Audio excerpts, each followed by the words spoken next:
Welcome to F007 Channel. Dukung terus F007 Channel dengan like, share, comment, and subscribe. Melanjutkan cerita berikutnya dari Battle Through the Heavens.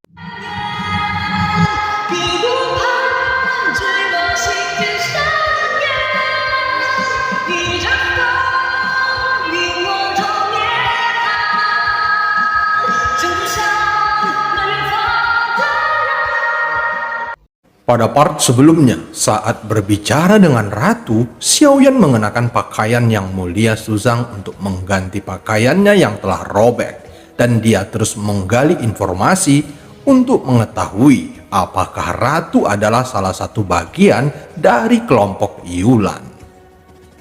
Setauku ada cukup banyak wanita yang peduli dengan pil permajaan. Apakah dia salah satunya? Xiaoyan awalnya ingin memastikan status Ratu sebagai salah satu kelompok Yulan, dan dia benar-benar berpikir bahwa Ratu mungkin sosok nomor 3 atau nomor 6. Tetapi kata-kata Ratu barusan segera menghapus dugaan Xiaoyan sepenuhnya. Meski begitu, gaya bicara Ratu bukan seperti nomor 3 atau nomor 6. Dan lagi pula, Ratu juga tidak tahu sosok Yulan nomor ke-9 adalah Xiaoyan, dan mungkin saja dia sengaja menyembunyikannya. Namun apakah itu Ratu atau bukan, tidak ada artinya untuk terus bertanya.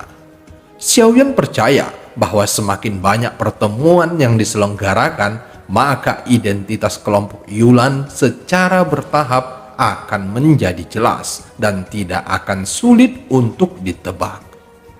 Tidak, Xiaoyan langsung menggelengkan kepalanya dengan senyum masam. Dia tidak pernah berpikir bahwa Ratu akan berpikir ke arah ini.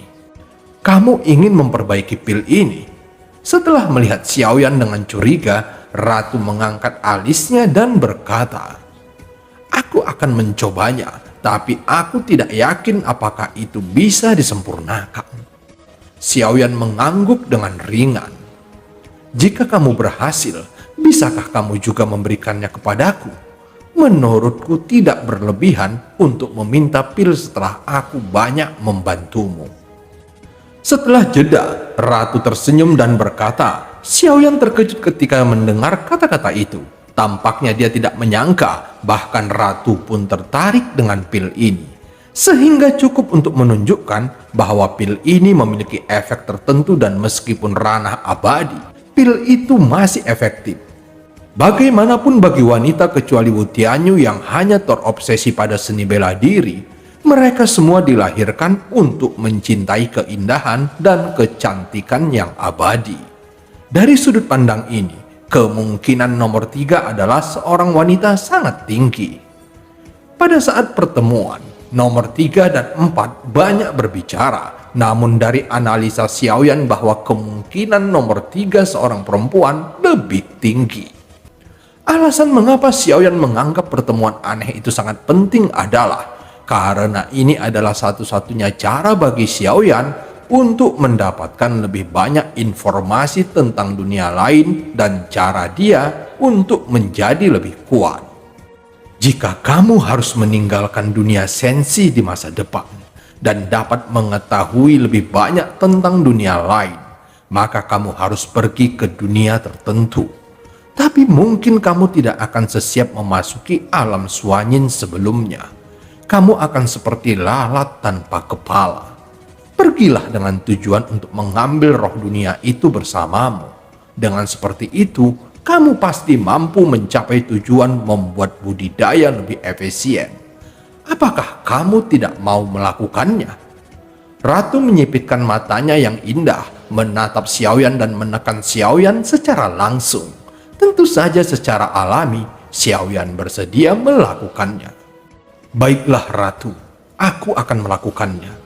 Ratu sebenarnya membutuhkannya, dan Xiaoyan pasti akan melakukan yang terbaik untuk menyempurnakan pil ini.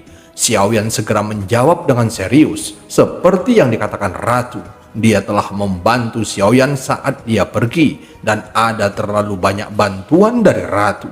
Bukan hanya keluarga dan mitra Xiaoyan, tetapi juga hati Dao Xiaoyan. Meskipun Xiaoyan menyetujuinya, tidak ada senyum di wajah Ratu, karena dia tidak suka cara Xiaoyan berbicara dengannya, dan sepertinya selalu ada rasa keterasingan antara dirinya dan Xiaoyan. Perlakuan seperti itu layaknya antara dirinya dengan orang luar, dan tentu saja Ratu tidak menginginkan hubungannya dengan Xiaoyan seperti itu. Mulai sekarang, panggil aku dengan namaku, dan jangan panggil aku Ratu lagi. Adapun Ratu yang tiba-tiba marah membuat Xiaoyan sedikit terkejut dan hanya bisa mengangguk setuju. Di samping itu, bukankah kamu mengatakan bahwa kamu membutuhkanku untuk menemanimu sebentar sebelum kamu meninggalkan Sensi? Ratu bertanya penuh harap dan tersenyum lembut.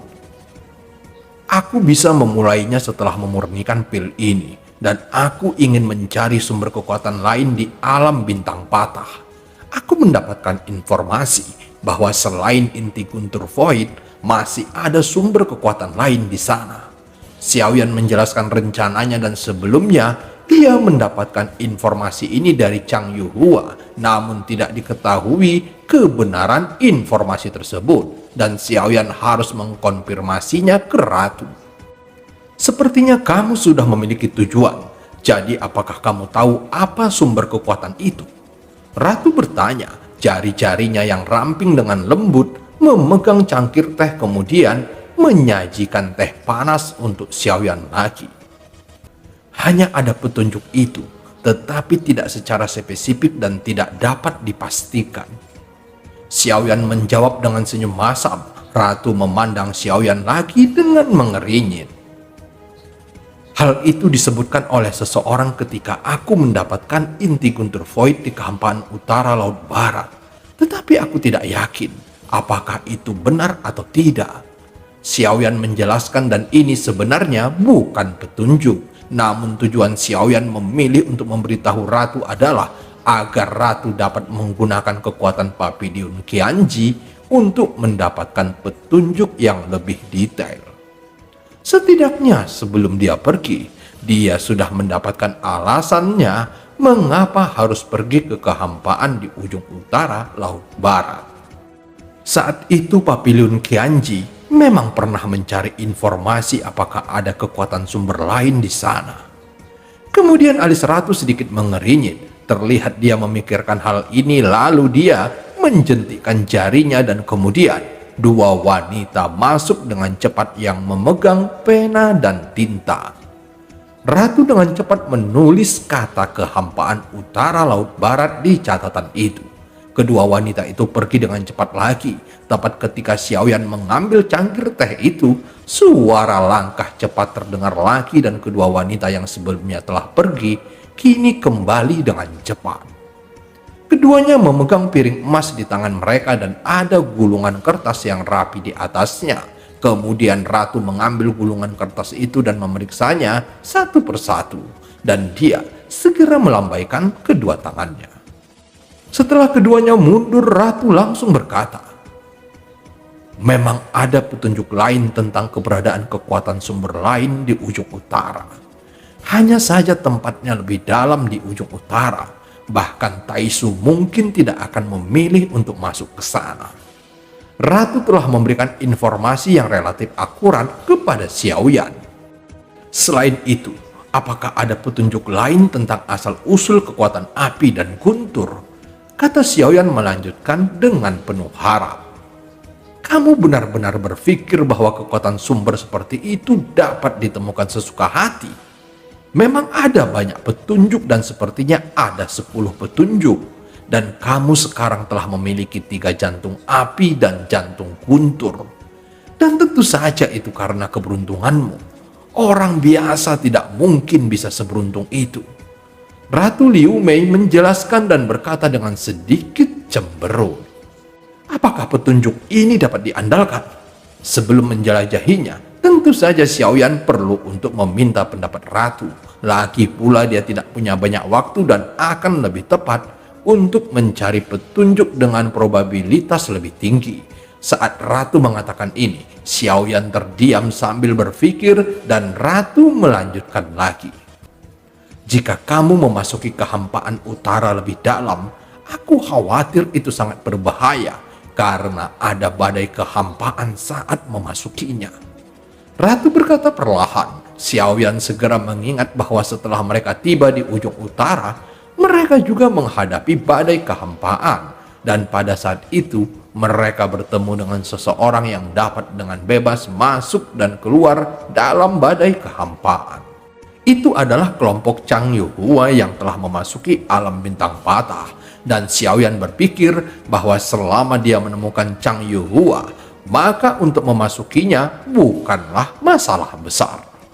Jika kamu bisa memasukinya, maka petunjuk ini memang layak untuk ditelusuri. Jadi tahukah kamu kekuatan asli apa yang ada di dalamnya? Ratu bertanya lagi, kekuatan asli di dunia memiliki banyak atribut dan itu adalah kekuatan asli yang membentuk dunia. Selain api dan guntur, ada banyak kekuatan asli untuk Xiaoyan. Namun sumber kekuatan lain mungkin tidak cocok untuknya. Xiaoyan menggelengkan kepalanya dan dia hanya mengingat secara kasar apa yang dikatakan Chang Yuhua dan dia bahkan tidak menjelaskan kekuatannya yang sebenarnya. Saat ini yang dia butuhkan adalah konfirmasi bahwa memang ada petunjuk tentang hal itu. Saat berikutnya, Ratu segera menjentikkan jarinya lagi dan tentu saja Papiliun Qianji berisi informasi yang luar biasa. Keberadaan organisasi semacam itu memang dapat menghemat banyak energi. Setelah beberapa saat, hanya beberapa nama yang tertulis di atas gulungan kertas yang diletakkan di atas meja Ratu.